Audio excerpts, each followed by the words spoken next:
तुम तो बड़ा ख्याल रखने वाले हो। बात सुनो मेरी कान खोलकर, मैं कहीं नहीं जाने वाला और तुम्हें भी क्या ही जरूरत है कहीं जाने की, यह खुद ही ठीक हो जाएंगे। बेकार में परेशान हो रहे हो तुम। और वो लाल बाघ भालू से भी कहता है, जाओ जाओ तुम यहाँ से, क्या कर रहे हो अभी तक? जब कुछ हो ही नहीं रहा तो निकलो यहाँ से। नहीं नहीं नहीं भाई, आप रुको यहीं, मैं जल्दी से जाता हूँ, प्लीज तुम मत जाना, इसकी बातों का बुरा मत मनाना। यह कहकर वो गोल्डन बाघ तेजी से दौड़ता हुआ उस जादुई मणि को लेने के लिए भागता है। वह राजनगरी तक पहुंचने ही वाला था, तभी उसे एक सफेद शेर मिलता है। गोल्डन बाघ, रुको, तुम कहाँ जा रहे हो? भाई अभी मत रोको मुझे मणि चाहिए, मुझे जादुई मणि चाहिए। भाई सुनो तो, मुझे मालूम है आप शक्तियों वाले जादुई बाघ हैं और आप वो मणि नहीं ला सकते, वहां कोई साधारण जानवर ही जा सकता है। तुम कहो तो मैं तुम्हारी मदद कर दूं। हाँ हाँ भाई, तुम्हारा बड़ा एहसान होगा।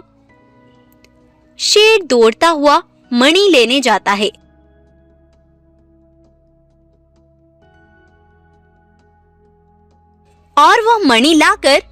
और शेर मणि लाकर बाघ के साथ उसके पिता के पास पहुंचता है।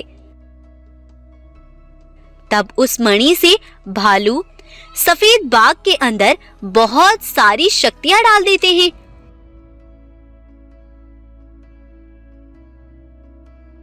और शक्तियां मिलते ही सफेद बाघ पूरी तरह से ठीक हो जाता है। यह देखकर लाल बाघ वहां से चला जाता है।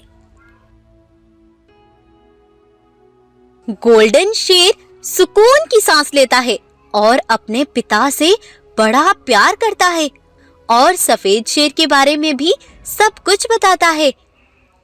सफेद बाघ और वो सब उसका बड़ा धन्यवाद करते हैं। और तब भालू उन्हें उस लाल बाघ की सारी सच्चाई बता देता है। जब मैं तुम्हारे पिता के पास आया था और उनकी हालत बिगड़ी थी, उससे पहले तुम्हारे भाई ने यहाँ पर भोजन लाकर रखा था। उसमें बहुत ही जहरीली किस्म की दवा थी, जिससे सफेद बाघ की सारी शक्तियां खत्म हो गई थी। मैंने तुम्हें इसीलिए नहीं बताया था, क्योंकि वो समय सही नहीं था इन सब के लिए। ये सुनकर सफेद बाघ और उसका भाई गोल्डन बाघ को उस पर बहुत गुस्सा आता है और वो बहुत दुखी भी होते हैं। लाल बाघ वहां से जंगल में आराम करने गया हुआ था। वहां जाकर सफेद बाघ अपनी शक्तियों से उस पर वार करता है और उसकी सारी शक्तियां छीन लेता है।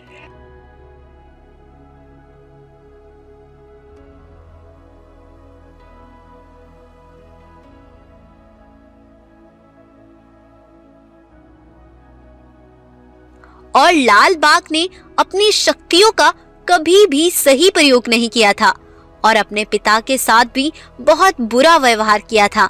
यहाँ तक कि अपने पिता को मारने की साजिश की थी। इसलिए सफेद बाघ अपने बेटे की इस करतूत से दुखी होकर उसे जंगल से निकाल देता है और लाल बाघ को अपने किए की सजा मिल जाती है।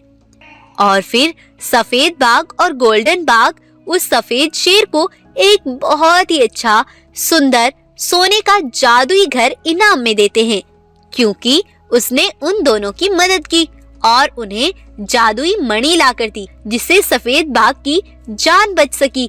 सफेद शेर इस घर को पाकर बहुत खुश था और वो जो चाहे इस घर से ले सकता था। इस तरह शेर को उसकी अच्छाई का बदला इस तरह मिल गया था। तो इस कहानी से आपको क्या शिक्षा मिलती है? इस कहानी से हमें ये शिक्षा मिलती है, यदि हम किसी का बुरा करेंगे तो हमारे साथ भी बहुत बुरा होगा। इसीलिए कभी किसी का बुरा ना तो करना चाहिए और ना ही सोचना चाहिए। तो अगर आपको आज की हमारी स्टोरी अच्छी लगती है तो इसको लाइक और शेयर जरूर करें और ऐसी इंटरेस्टिंग स्टोरीज के लिए हमारे चैनल को सब्सक्राइब करना ना भूलें।